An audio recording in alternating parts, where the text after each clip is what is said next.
Hi friends, నమస్తే. Welcome back to రాగా Telugu channel. ఈరోజు వీడియోలో పావు కప్పు బొంబాయి రవ్వతో చాలా టేస్టీగా చాలా త్వరగా అయిపోయే స్వీట్ రెసిపీ రవ్వ పుడ్డింగ్ని ఎలా తయారు చేసుకోవాలో చూద్దాం. ఈ పుడ్డింగ్ కోసం ముందు క్యారమలైజ్ ప్రిపేర్ చేసుకోవాలి. దీనికోసం స్టవ్ పైన ఒక ప్యాన్ ఉంచుకొని ఇందులో హాఫ్ కప్ షుగర్ని తీసుకుంటున్నాను.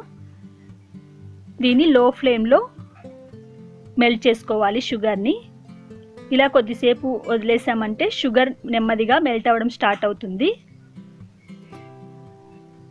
చూడండి, ఇక్కడ వాటర్ అనేది రిలీజ్ అవుతుంది షుగర్ నుంచి. మీరు కావాలనుకుంటే ఒక 2 టేబుల్ స్పూన్ దాకా వాటర్ని యాడ్ చేసుకోవచ్చు. ఇలా కలుపుతూ ఉంటే షుగర్లోంచి వాటర్ రిలీజ్ అయ్యి మనకు క్యారమలైజ్ అనేది రెడీ అవుతుంది. చూడండి, ఇక్కడ ఇలా గోల్డెన్ కలర్లోకి రాగానే స్టవ్ ఆఫ్ చేసుకోవాలి. లేదంటే షుగర్ ఎక్కువ హీట్ అయ్యిందంటే చేదుగా అయ్యి టేస్ట్ మారిపోతుంది. ఇప్పుడు స్టవ్ ఆఫ్ చేసుకొని ఈ క్యారమలైజ్ని ఒక బౌల్లోకి ట్రాన్స్ఫర్ చేసుకోవాలి. ఇందులో ఏమైనా డస్ట్ పార్టికల్స్ ఉన్నట్లయితే స్ట్రైనర్తో మనం వడగట్టుకుంటే సరిపోతుంది. ఇలా వడగట్టుకున్న తర్వాత వెంటనే మనం ఈ బాటమ్ అంతా ఈ క్యారమలైజ్ని స్ప్రెడ్ చేసుకోవాలి.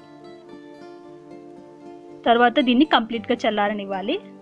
ఇప్పుడు స్టవ్ పైన ఒక కడాయిని పెట్టుకొని ఇందులో 2 కప్పులు పాలను తీసుకొని ఇందులో హాఫ్ కప్పు షుగర్ని వేసుకోవాలి. మీకు స్వీట్ ఎక్కువ కావాలనుకుంటే ఇంకొంచెం యాడ్ చేసుకోండి. ఈ షుగర్ అంతా బాగా మెల్ట్ అయ్యేలాగా ఈ పాలను బాగా మిక్స్ చేసుకొని పాలను బాగా బాయిల్ చేసుకోవాలి. మిల్క్ బాయిల్ అయ్యేలోపు ఒక బౌల్ని తీసుకొని ఇందులో 2 టేబుల్ స్పూన్ కస్టర్డ్ పౌడర్ని తీసుకుంటున్నాను.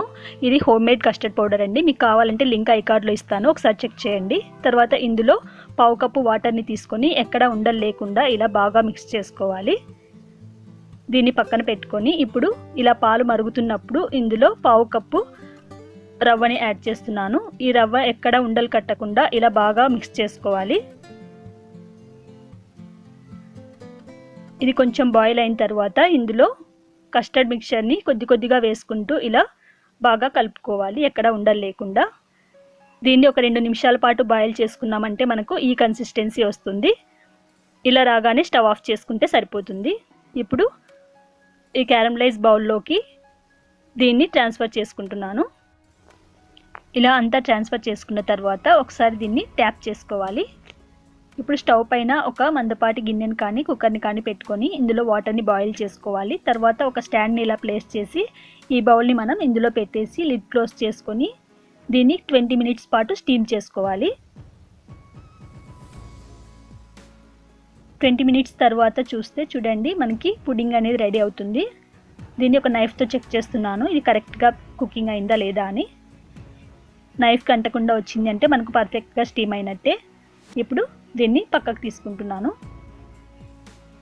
దీన్ని కంప్లీట్గా చల్లారిన తర్వాత ఒక 3 to 4 అవర్స్ పాటు ఫ్రిడ్జ్లో పెట్టేసుకోవాలి. 3-4 అవర్స్ తర్వాత చూడండి, మనం చెక్ చేస్తే చేతికి అంటుకోకుండా రావాలి. తర్వాత దీన్ని ఒక నైఫ్తో ఇలా సపరేట్ చేసుకోవాలి బౌల్ నుంచి. ఇప్పుడు ఒక ట్రేలోకి ట్రాన్స్ఫర్ చేసుకుంటున్నాను.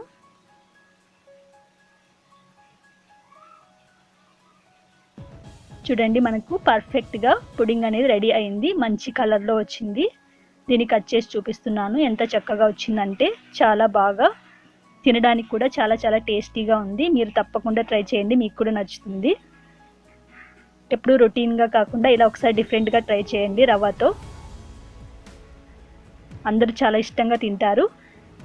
ఈ రెసిపీ మీకు నచ్చినట్టయితే లైక్ చేయండి, మీ ఫ్రెండ్స్కి ఫ్యామిలీకి కూడా షేర్ చేయండి.